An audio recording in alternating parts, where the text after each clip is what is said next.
Hi guys! May Love Tarot here. Welcome back po for another mabilisang tarot.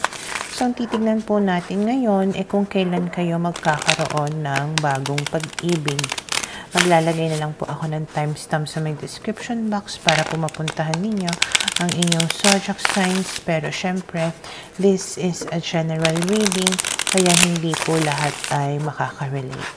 Okay, so we will start po with Aries. Kailan kaya magkakaroon ng bagong pag-ibig ang mga Aries? So, we have here the Ten of Swords, the King of Cups, and we have here the Three of Wands. Okay, so malaki yung chance na yung bagong pag-ibig ninyo ay Scorpio. We also have here Aries, and we also have here Ten of Swords, Gemini, okay? Gemini, Scorpio, and Aries. So, base sa mga barahan na to, malaki yung chance na yung bagong pag-ibig mo na ito ay mga middle part of the year, okay? So, mid-year, ganyan. Para kasing sa unang part ng year, kailangan mo munang, we have here the Ten of Swords, meron kang kailangan na wakasan muna. Okay? Saka darating itong si bagong pag-ibig mo.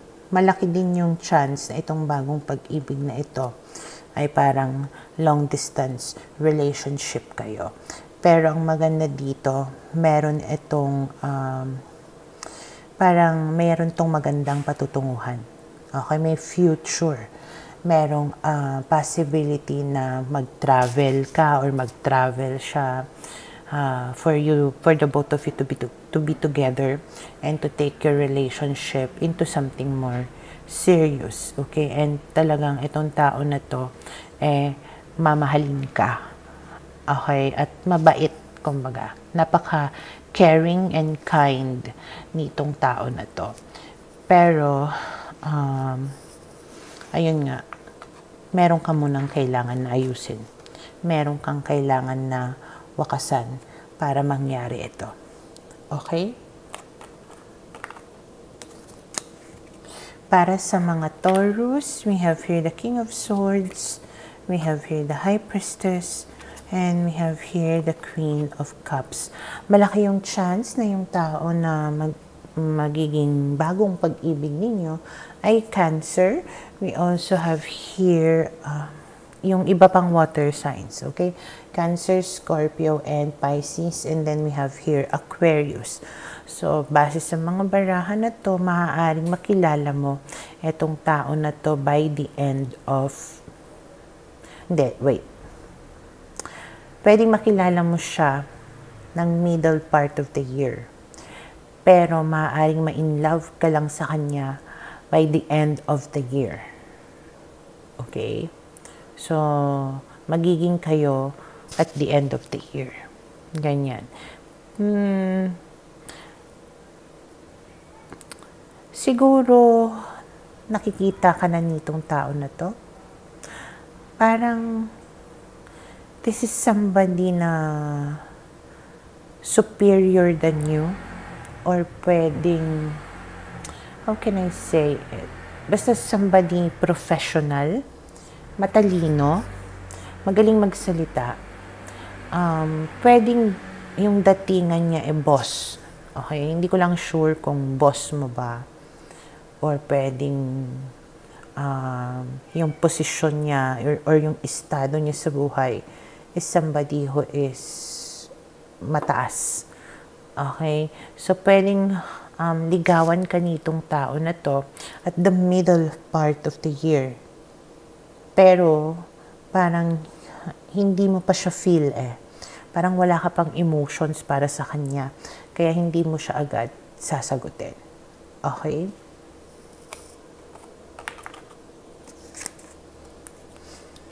Para sa mga Gemini, we have here the Ace of Swords, the Nine of Swords, and we have here the Nine of Cups.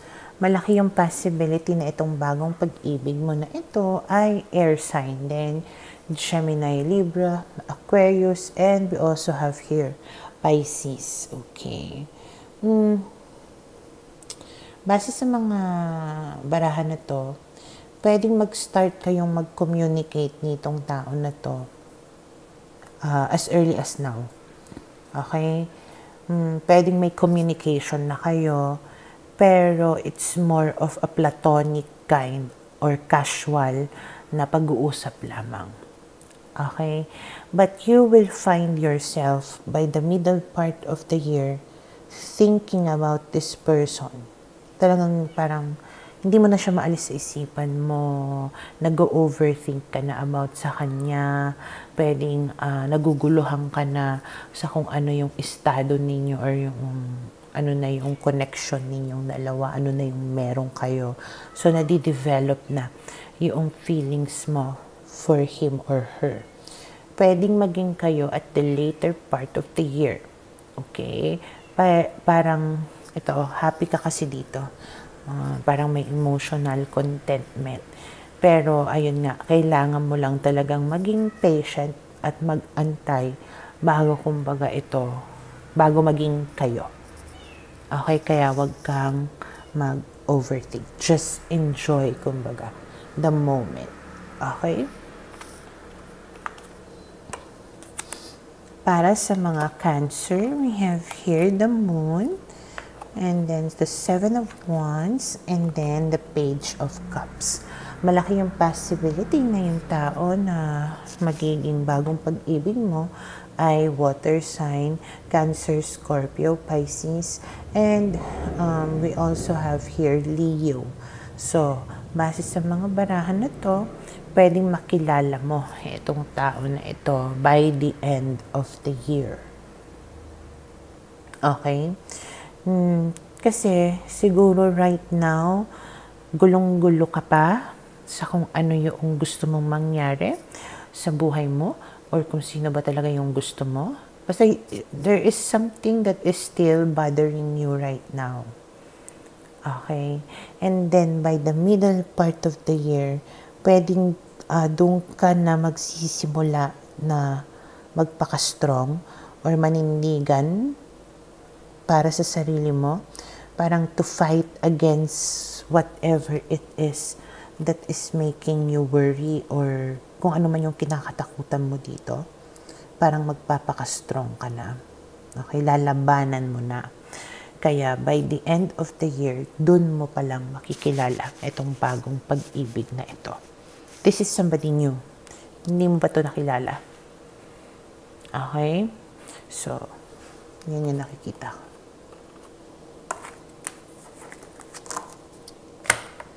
Para sa mga Leo, we have here the Ten of Cups, the Strength card, and the Two of Swords. Malaki yung possibility na itong bagong pag-ibig mo na to ay Pisces, Leo, and we also have here Libra. Okay? Base sa mga barahan na to, maaaring makilala mo na itong tao na to anytime now. Okay? Pwedeng liligawan ka na nitong tao na to at the middle part of the year. Pero nakikita ko dito yung confusion mo. Hindi ko alam. Siguro itong tao na ito was married or pwedeng ikaw yung naging married or pwedeng isa sa inyo nagkaroon na ng anak or may anak na involved.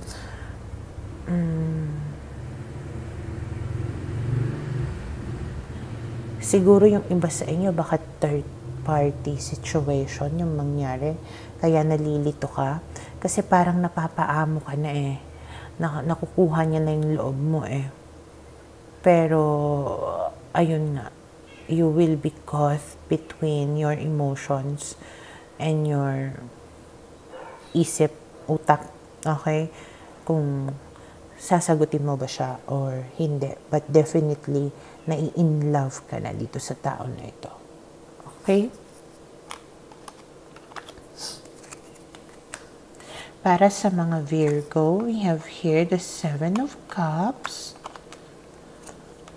the Six of Wands, and then the Devil. Malaki yung possibility na itong bagong pag-ibig mo na ito ay Capricorn, na andito din si Six of Wands, Leo, Seven of Cups, Scorpio. Okay? Scorpio, Leo, Capricorn. So, base sa mga barahan na to, maaaring magsimulang mangligaw sa'yo itong tao na to by the middle part of the year. Parang binibigyan ka na nitong tao na to ng sobrang atensyon at oras sa kalagitnaan ng taon. And you will get attracted to him or her. Parang,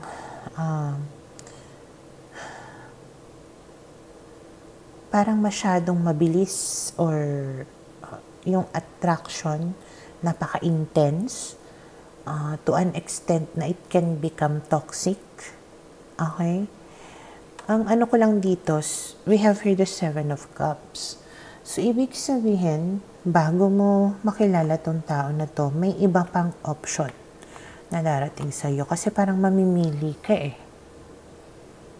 Pero parang siya, dun, sa kanya ka, ma-attract. Okay? Parang ang strong talaga nung attraction ninyo sa isa't isa. At sa sobrang intense nun, it can become toxic. And ang nakikita ko pa dito, pwedeng it might start off like a sexual kind of thing. Mapusok. Okay? I think you need to be careful with that. Kasi baka mamaya, naku-confuse ka kung love ba ito or lust. Okay?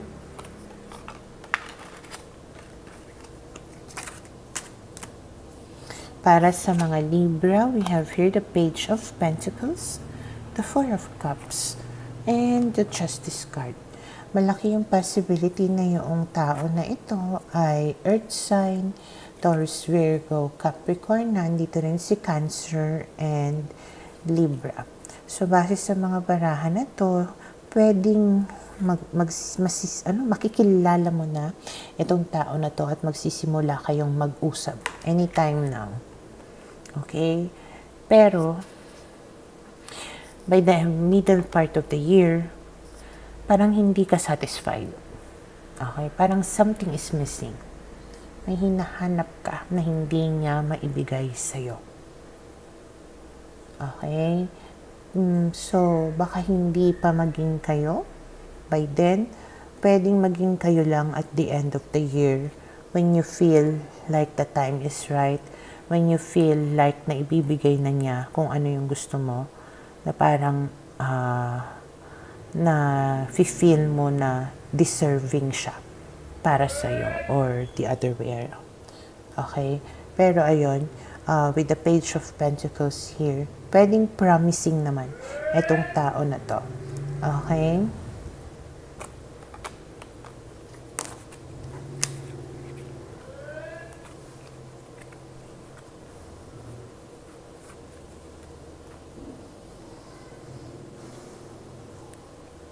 Para sa mga Scorpio, we have here the King of Pentacles, the Tower, and we have here the Hermit. Okay, so malaki yung possibility na itong tao na to ay fire sign, Aries, Leo, Sag, na andito din si King of Pentacles, which is Virgo, and this one also is Virgo. Okay? So, base sa mga barahan na to, malaki yung chance na makilala mo na to, itong tao na to, anytime now with the King of Pentacles. Pwedeng ligawan ka na nitong tao na to. Pwedeng maging kayo na in the first 3 months of this month. Pero, pwedeng magkagulo kayo by the middle part of the year and maghiwalay kayo by the end of the year. Okay? Pero again, pwede naman ma-avoid, kumbaga, yung kaguluhan na yun. Hindi ko lang sure kung ano yung magiging kaguluhan ninyong dalawa. Parang you will need time to be alone siguro to think things over. But this is somebody who is capable naman of really committing to you. Okay, parang may kaya na siya sa buhay, may pagmamalaki na siya sa buhay, ganyan. Pwedeng businessman, pwedeng may naipon na, pwedeng mayaman. Basta kaya niya nang mag-settle down, kumbaga. Okay? Yun nga lang, may mangyayari kasi na talagang mag-shake doon sa relationship ninyo, which might end things or pwedeng kinakailangan nyo muna ng panahon para maghiwalay at mag-isip-isip. Okay? Pero sa ngayon, yan yung nakikita ko.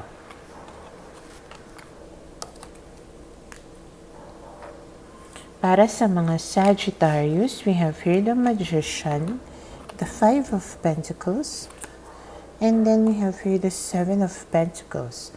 Malaki yung possibility na yung tao na magiging bagong pag-ibig mo ay air sign, Gemini, Libra, Aquarius, na andito din si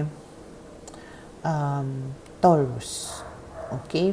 So, base sa mga barahan na to, pwedeng kilala mo na itong tao na ito. Okay? Meron lang siyang tendency to manipulate. So, pwedeng ginagawan na niya ng paraan para maging kayo. Pero, itong tao na to may pagka-inconsistent. Pwedeng mawala siya by the middle of the year. Or parang mag-i-ghost ka ganun. Or bigla ka na lang abandonahin. Ganyan. And parang mag-aantay ka sa kanya. Pwede kanyang balikan actually. Pwedeng may magandang kahinatnan yung pagbabalik niya. Pero, you just need to be careful muna in dealing with this person kasi may pagka manggagamit, user, na baka mamaya pag nakuha niya na yung gusto niyang makuha sa'yo, saka kanya iwanan. Okay? And wag mong hayaan yung sarili mo na mag-antay lang sa pagbabalik nitong tao na to. Kailangan mong kumilos. Okay?